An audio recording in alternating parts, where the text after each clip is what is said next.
एक बार फिर से मेरे YouTube चैनल पे आपका स्वागत है। आज मैं आपके बीच क्लास 10 का ऑब्जेक्टिव पार्ट 2 वीडियो लाए हैं जो कि यहाँ पे है, ठीक है। और कल जो पार्ट 1 है उसमें 7 तक क्वेश्चन बताए हैं और यहाँ जो है 8 से आगे बढ़ रहे हैं। आज समीकरण इतना इतना में कहता है कि ग्राफ के किस प्रकार से सरल रेखाएं हैं होगी। तो सरल रेखाएं होगी तो यहाँ पे सबसे पहले x1 प्लस 2y माइनस 4 बराबर 0। उसके बाद लिखा है क्वेश्चन में 2x प्लस 4y माइनस 12 बराबर 0, जो कि अपना ऑब्जेक्टिव है। तुरंत क्वेश्चन इसको आंसर देना है, ठीक है। इसके लिए अपना क्या काम करते हैं, इसका जो गुणांक है 1 छुपा रहता है तो इसको अपना 1/2 लिखेंगे। ये 2 और 4 किस टेबल में कट रहा है, 2 एकम 2, 2 दूना 4, ये सर आएगा इसके बीच 1/2। और यहाँ पे ये तो माइनस माइनस प्लस हो जाएगा, 4 एकम 4, 4 तिया 12। बोलो 4 एकम 4, 4 तिया 12, ये तीनों बराबर है? बराबर नहीं है। जब बराबर नहीं है तो इसको अपना क्या कहते हैं, इसको अपना क्या कहेंगे, समांतर रेखा है। और प्रतिच्छेदी रेखा में क्या हो जाएगा, यहाँ पे a1/a2 बराबर b1/b2, ठीक। संपाती रेखा में क्या होता है सर, a1/a2 बराबर b1/b2 बराबर c1/c2। ये संपाती रेखा में है। अगले क्वेश्चन, ठीक है, स्क्रीनशॉट ले लो। यहाँ पे इस तरीका से आएगा तो मार देना इसे। अगला कहता है एक द्विघात बहुपद के मूल योगफल तथा गुणनफल क्रमशः इतना माइनस, योगफल जो है ये 2 है और योग गुणनफल दिया है इसका -15 है। सबसे पहली बात हम बोलेंगे इसमें ऑप्शन मेरा गलत है। ये जो ऑप्शन क्या है, गलत है। हम जो बना रहे हैं उस पर ध्यान दो। तो यहाँ पे जो है द्विघात बहुपद अल्फा प्लस बीटा, जो योगफल जो पहले होता है, जो पहले दिया है योगफल, तो यहाँ पे पहले 2 लेना है। गुणनफल दिया है बाद में लेंगे अपना -15, ठीक। अल्फा प्लस बीटा का मान दिया है 2 -2 नहीं, सिर्फ 2 है। और अल्फा इंटू बीटा का मान है -15। अल्फा इंटू बीटा का मान क्या है, माइनस बीटा। और एक्स का जो सूत्र होता है, इसका जो सूत्र होता है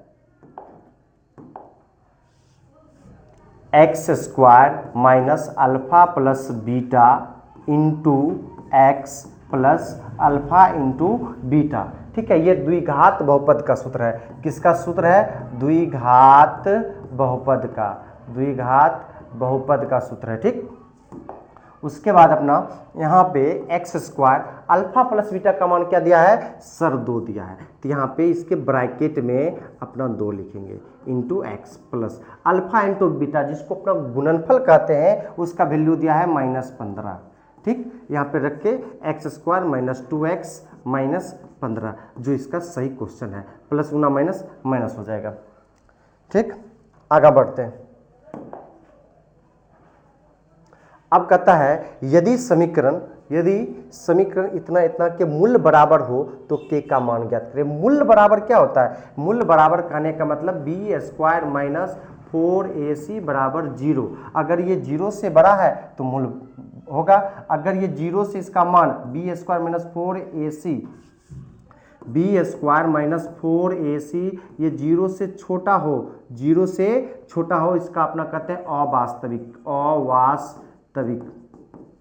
अगर b² माइनस 4ac का मान 0 से बड़ा हो, 0 से बड़ा हो, उसको अपना कहते हैं वास्तविक, वास्तविक, वास्तविक और असमान, असमान, वास्तविक और असमान कहते हैं, ठीक है। अपना 0 बोला है, बराबर ले लिए। मूल बराबर रहेगा तो ये लेंगे। अगर जो कहेगा अपन कि यहाँ पे अवास्तविक लेंगे, 0 से छोटा हो जाएगा, जिसका मूल वास्तविक नहीं है, तो यहाँ पे a का मान, सर a का मान कहाँ से लेते हैं, ये लेते हैं सर x² के गुणांक से a का मान लेते हैं। कहाँ से लेते हैं, x² के गुणांक से a का मान लेते हैं। b का मान कहाँ से लेते हैं सर, ये b का मान जो लेते हैं x के गुणांक में, अगर इसके अंदर माइनस आता है तो माइनस भी ले लेंगे, b का मान -8 हो जाएगा। c का मान क्या लेंगे, c का मान k लेंगे, जो कि अचर पद है, c का मान k, ठीक। अब यहाँ पे इसका मान धरो -8 का वर्ग करेंगे, यहाँ पे 4 गुना ए का मान क्या है, ए का मान है कितना, ए का मान 2 होना चाहिए, ए का मान क्या होगा 2, तो यहाँ पे 2 और सी का मान क्या है सर के है बराबर 0। -8 का वर्ग, देखो -8 का वर्ग करना है, -8 माइनस गुना -8 गुना 8 कितना होता है 64 होता है, डायरेक्ट यहाँ पे 64 दो -4 दूना 8 के बराबर 0। अब ये प्लस में है या एक काम करो, ये जो प्लस में दिख रहा है तुमको उसको बराबर को उधर कर दो, यहाँ पे -8 के बराबर -64 आ जाएगा, माइनस माइनस खत्म, 8 एकम 8 8 8 64, 8 8 64 हो जाएगा जो, ठीक है, यानी के का मान 8 हो जाएगा, के का मान 8। अगला ऑब्जेक्टिव, अगला क्वेश्चन कहता है यदि द्विघात समीकरण इतना इतना का मूल विवेक शून्य है तो समान मूल का मान होगा। ये तुम्हारा मूल पूछा है, विवेचक नहीं पूछा है, यहाँ पे क्या पूछा है मूल, और विवेकांक मतलब यहाँ पे विवेचक होना चाहिए, विवेचक क्या है शून्य, विवेचक कहने का मतलब d 0 है, और d 0 है तो b² - 4ac का मान भी 0 है, चूंकि ये इसका सूत्र होता है, और यहाँ पे लिख दिया इसका मान 0 है।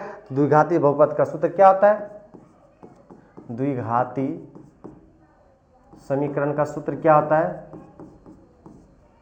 द्विघाती समीकरण का सूत्र होता है x बराबर -b plus minus √b² - 4ac बटे 2a, ठीक, ये सूत्र होता है।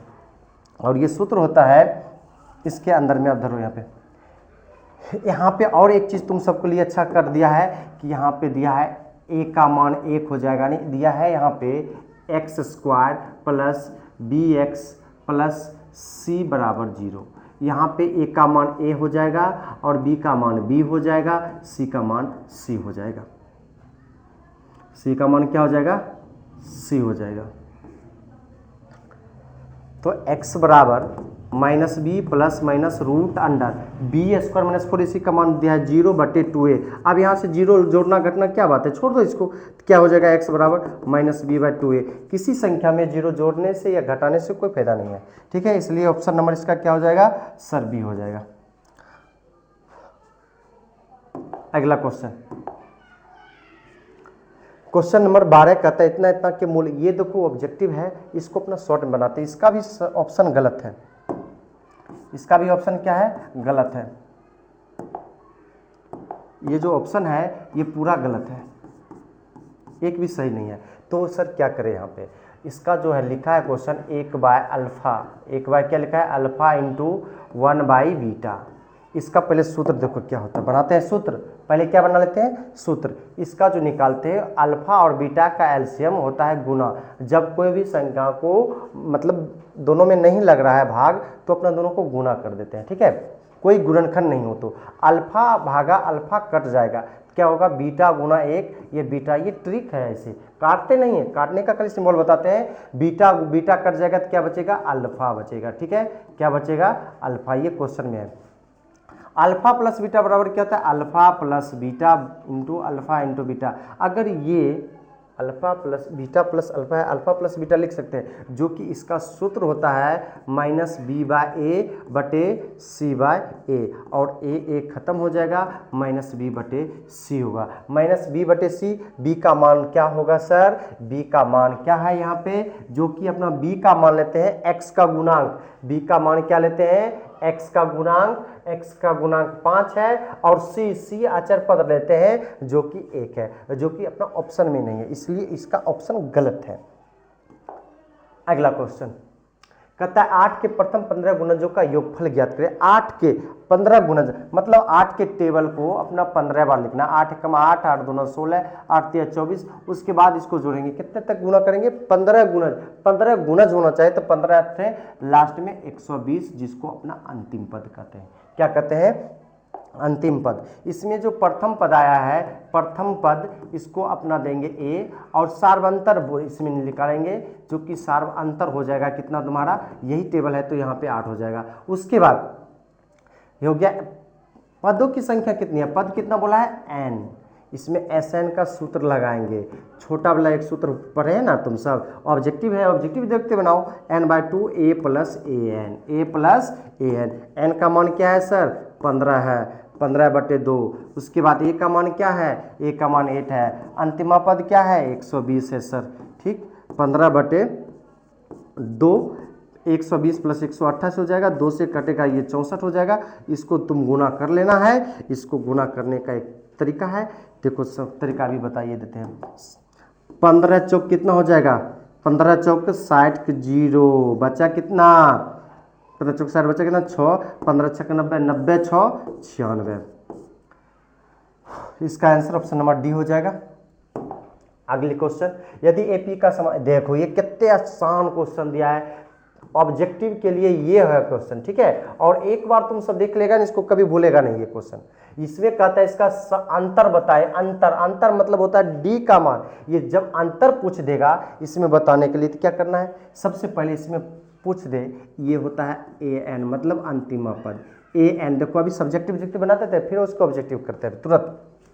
इसमें अगर तुम प्रथम पद निकालना चाहता है A1, तो 3 गुना 1 प्लस 5 कितना हो जाएगा?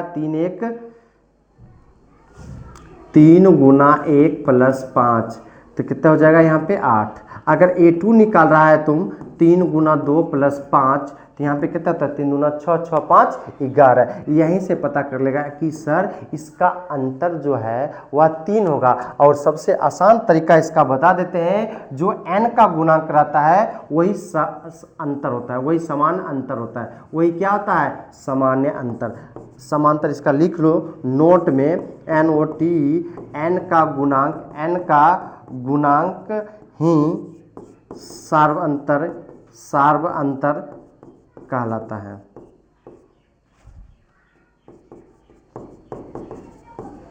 ठीक, आगे बढ़ते हैं।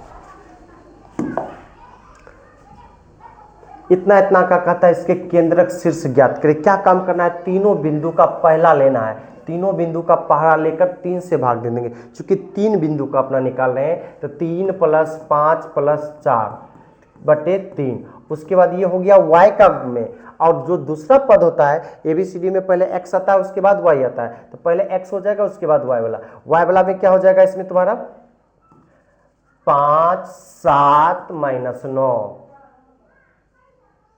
5 7 - 9, तो यहाँ पे जो 5 + 7 - 9/3, 5 4 9 9, 5 4 9 9 3 12 12/3। और यहाँ पे 7 5 12, 12 में से 9 जाएगा तो क्या बचने वाला है? यहाँ पे 3, प्लस में हो जाएगा 3। देखो 3 चौक 12, 1 4 बार में खत्म, यहाँ पे 1 बार में खत्म। ठीक, इसका कितना हो जाएगा वैल्यू? 4,1 हो जाएगा। ठीक है, आगे बढ़ते हैं। आप कहता है बिंदु इतना की दूरी, मूल बिंदु से दूरी, मूल बिंदु से दूरी क्या होगा? मूल बिंदु से दूरी कहेगा दोनों को सीधे रूट ऊपर चढ़ा दो, 2 का वर्ग + 3 का वर्ग कर दो। 2 का वर्ग कितना होगा? 4 + 3 का वर्ग 9, 9 4 कितना? रूट में 13। अब जो है अगला क्वेश्चन मूल बिंदु से हो गया।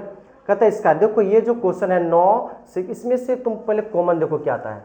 इसमें से कॉमन क्या आ रहा है? सर 9 कॉमन आ रहा है, तो 9 कॉमन लेंगे तो क्या हो जाएगा? sec² a - 10² a। इसका सूत्र क्या होता है? इसका सूत्र सर 1 होता है। 1 9 गुना 1 तो 9 कर देंगे। ठीक, अगला क्वेश्चन।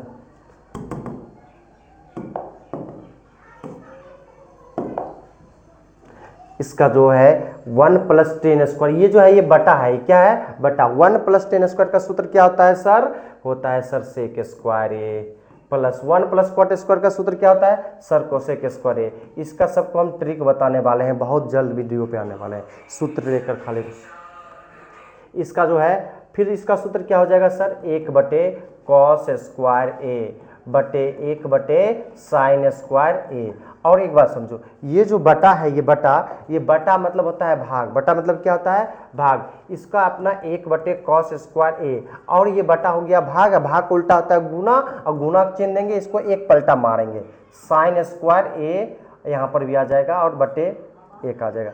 अब ये sin² a बटे cos² a जो है, इसको लिख दिए अपना, और sin/a के cos में सूत्र में क्या लिखा है? sin, और बट्टे कॉस को अपना लिखते हैं 10 और दोनों पे स्क्वायर है तो इसलिए स्क्वायर देंगे, इसलिए इसका हो जाएगा ऑप्शन नंबर सी। अगला क्वेश्चन चलाओ। यदि कॉस थीटा बराबर इतना है तो थीटा का मान ज्ञात करें। कितना इजी क्वेश्चन है। कॉस थीटा बराबर दिया है √3/2। सबसे पहले बताओ ये कॉस में होता है कितना डिग्री का मान। सर ये कॉस में होता है 30 डिग्री का मान। कितना का मान होता है 30 डिग्री का मान। तो यहाँ पे दे दिए कॉस कॉस खत्म, काटना नहीं है, एग्जाम में काटना नहीं है, सिर्फ कॉस कॉस खत्म हो जाएगा, थीटा का मान 30 चलाएगा। Option number C. एक लास्ट क्वेश्चन बचा है, यहाँ पे देखो, यहाँ पे दिया इसका तो आंसर 2 हो जाएगा। सर इसका ट्रिक क्या है। इसका यही ट्रिक है, अगर तुमको अंश और हर में दिखे तो दोनों का योग क्या होना चाहिए। अंश और हर में दिखे तो दोनों का योग 90 पूरेगा, 90 पूरेगा तो ये पूरा खत्म हो जाएगा, ये 2 आंसर हो जाएगा। आज चलते हैं अगला क्वेश्चन। अगला क्वेश्चन नहीं, आज का वीडियो यहीं तक लास्ट करते हैं। इससे वीडियो जो 7 क्वेश्चन है अगला वीडियो में देख लेना।